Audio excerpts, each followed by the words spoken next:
obligation to you and your families. Jill and I, Doug and Kamala, our entire administration are proud of our work over the past 4 years. Together, we passed more than 30 bipartisan laws to support our veterans and their families, caregivers, and survivors. We brought veterans' homelessness down to a record low, delivered more benefits to more veterans than any ever before in VA history. We've invested record resources to reduce the scourge of veteran suicide. We took action to protect veterans from scams because no veteran should be defrauded by those they defended. All these actions are vital, but I'm particularly proud of finally passing the PACT Act.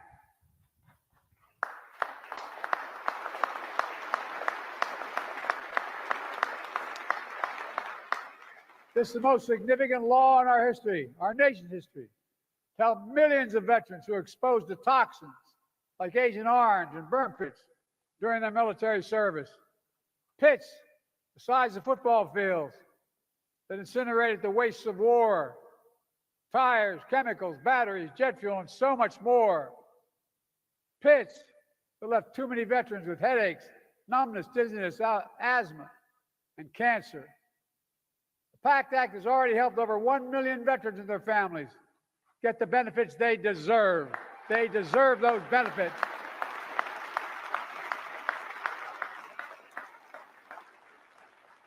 Today, I'm proud to announce that the VA will expand the number of cancers covered under the PACT Act.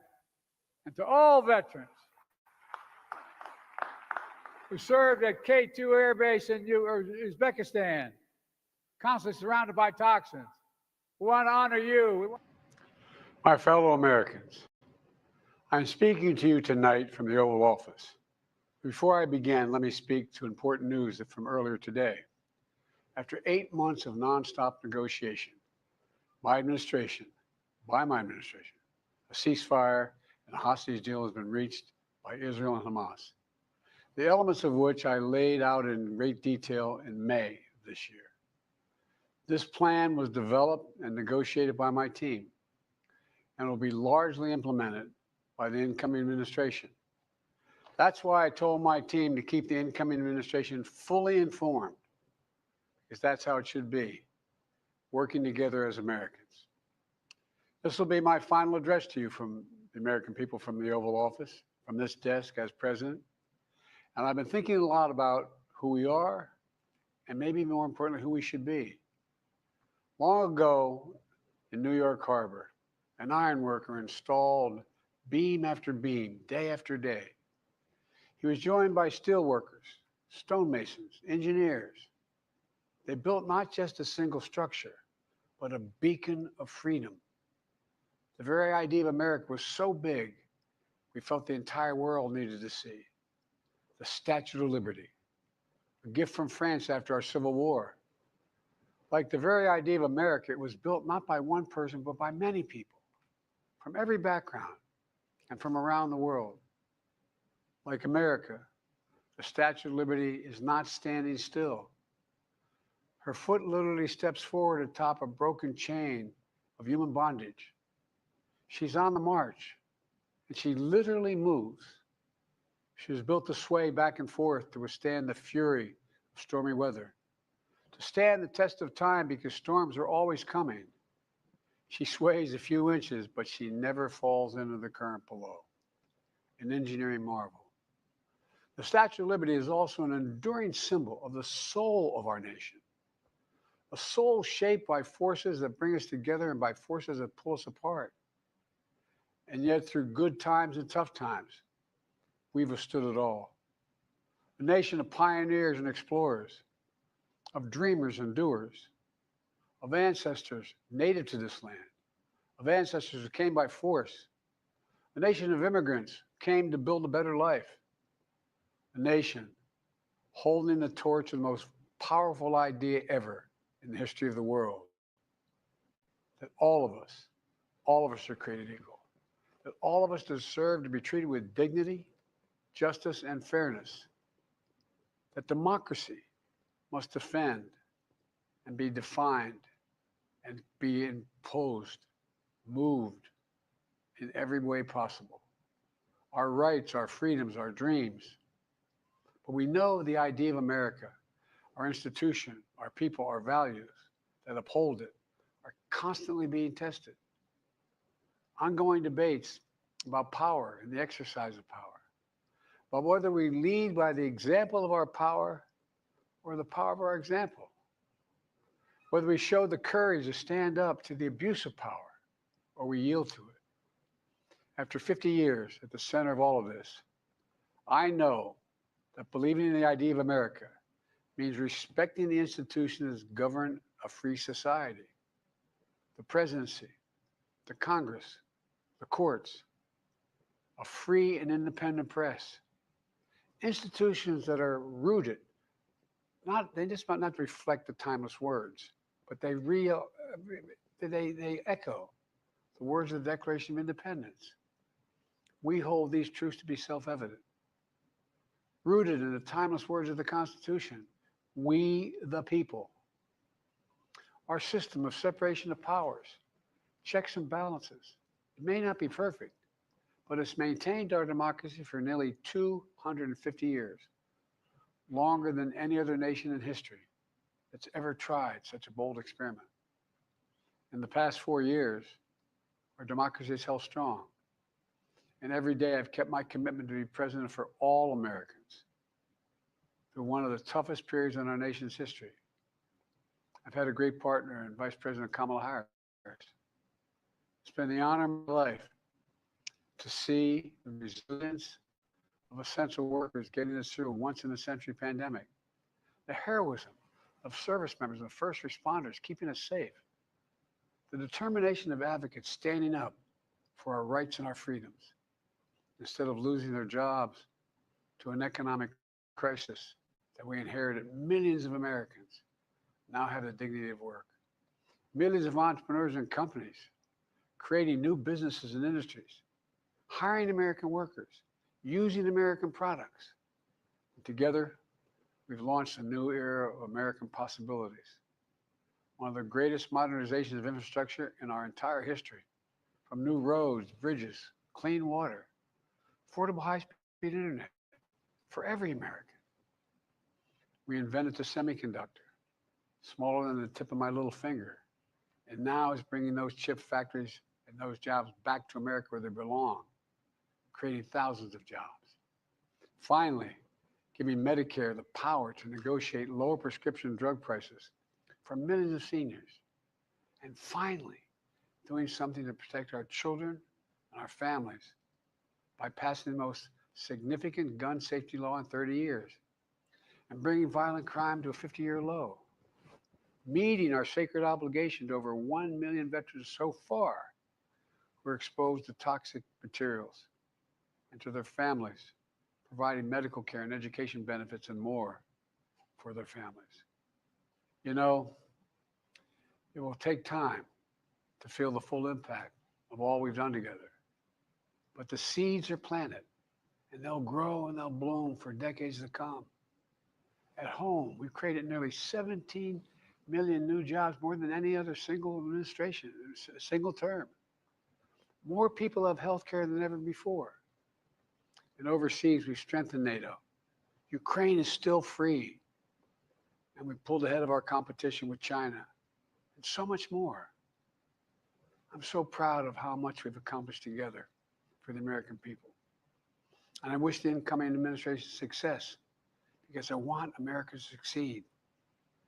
That's why I've upheld my duty to ensure a peaceful and orderly transition of power, to ensure we lead by the power of our example. I have no doubt that America is in a position to continue to succeed. That's why my farewell address tonight, I want to warn the country of some things that give me great concern. This is a dangerous concentration, and that's a dangerous concentration of power in the hands of a very few ultra-wealthy people. The dangerous consequences if their abuse of power is left unchecked. Today, an oligarchy is taking shape in America of extreme wealth, power, and influence that literally threatens our entire democracy. our basic rights and freedoms, and a fair shot for everyone to get ahead. We see the consequences all across America, and we've seen it before. More than a century ago, the American people stood up to the robber barons back then and busted the trusts. They didn't punish the wealthy, just made the wealthy play by the rules everybody else had to. Workers want rights to earn their fair share. They were dealt into the deal, and it helped put us on a path to building the largest middle class, the most prosperous century any nation in the world has ever seen. We've got to do that again. In the last 4 years, that is exactly what we've done. People should be able to make as much as they can, but play by the same rules, pay their fair share of taxes. So much is at stake. Right now, the existential threat of climate change has never been clearer. Just look across the country, from California to North Carolina. That's why I signed the most significant climate and clean energy law ever in the history of the world, and the rest of the world is trying to model it now. It's working, creating jobs and industries of the future. Now, we've proven we don't have to choose between protecting the environment and growing the economy. We're doing both. The powerful forces wield their unchecked influence to eliminate the steps we've taken to tackle the climate crisis, to serve their own interest for power and profit. We must not be bullied into sacrificing the future of our children and our grandchildren. We must keep pushing forward and push faster. There's no time to waste. It's also clear that American leadership in technology is an unparalleled source of innovation that can transform.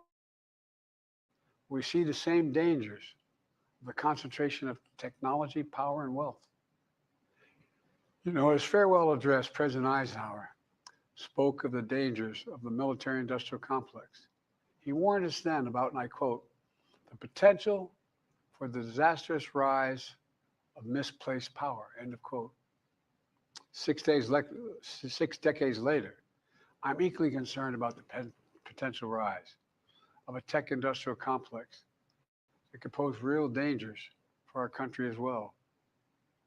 Americans are being buried under an avalanche of misinformation and disinformation, enabling the abuse of power. The free press is crumbling. Editors are disappearing. Social media is giving up on fact-checking. The truth is smothered by lies told for power and for profit.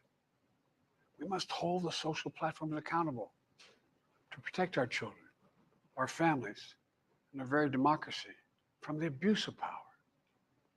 Meanwhile, artificial intelligence is the most consequential technology of our time, perhaps of all time. Nothing offers more profound possibilities and risk for our economy and our security, our society, for humanity. Artificial intelligence even has the potential to help us answer my call to end cancer as we know it. But unless safeguards are in place, AI could spawn new threats to our rights, our way of life, to our privacy, how we work, and how we protect our nation. We must make sure AI is safe and trustworthy and good for all humankind. In the age of AI, it's more important than ever that the people must govern. And as the land of liberty, America, not China, must lead the world in the development of AI.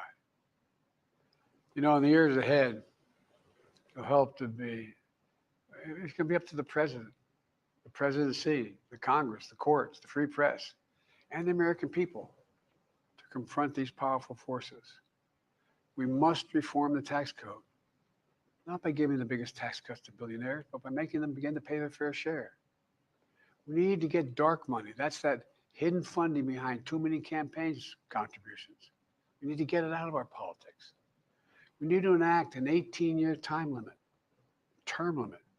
and term for the strongest ethics reforms for our Supreme Court. We need to ban members of Congress from trading stock while they're in the Congress. We need to amend the Constitution to make clear that no president is immune from crimes that he or she commits while in office. The president's power is not limited. It's not absolute, and it shouldn't be. And in a democracy, there's another danger to the concentration of power and wealth. It erodes a sense of unity and common purpose. It causes distrust and division. Participating in our democracy becomes exhausting and even disillusioning. And people don't feel like they have a fair shot. We have to stay engaged in the process. I know it's frustrating. A fair shot is what makes America, America. Everyone's entitled to a fair shot, not a guarantee, but just a fair shot, an even playing field, going as far as your hard work and talent can take you. We can never lose that essential truth, remain who we are. I've always believed, and I've told other world leaders, America can be defined by one word: possibilities. Only in America do we believe anything is possible. Like a kid with a stutter from modest beginnings in Scranton, Pennsylvania, and Claymont, Delaware, sitting behind this desk in the Oval Office as President of the United States. That's the magic of America. It's all around us. Upstairs in the residence of the White House, I've walked by a painting of the Statue of Liberty I don't know how many times. In the painting, there's several workers climbing on the outstretched arm of the statue that holds the torch. It reminds me every day I pass it of the story and soul of our nation and the power of the American people. There's a story of a veteran. This is a veteran, a son of an immigrant, whose job was to climb that torch and polish the amber panes so rays of light could reach out as far as possible. He was known as the keeper of the flame. He once said of the Statue of Liberty, quote, speaks a silent universal language, one of hope that anyone who seeks and speaks freedom can understand. Yes, we sway back and forth to stand the test of time. A constant struggle, a short distance between peril and possibility. But what I believe is the America of our dreams is always closer than we think. It's up to us to make our dreams come true. Let me close by stating my gratitude to so many people, to the members of my administration, as well as public service and first responders across the country and around. Thank you for stepping up to serve. To our service members and your families, it's been the highest honor of my life to lead you as Commander-in-Chief. And of course, to Kamala and our incredible partner, historic Vice President. She and Doug have become like family. And to me, family's everything. My deepest appreciation to our amazing First Lady who's with me in the Oval today. For our entire family. You're the love of my life and the lives of my love. My eternal thanks to you, the American people. After 50 years of public service, I give you my word. I still believe in the idea for which this nation stands. A nation where the strength of our institutions and the character of our people matter and must endure.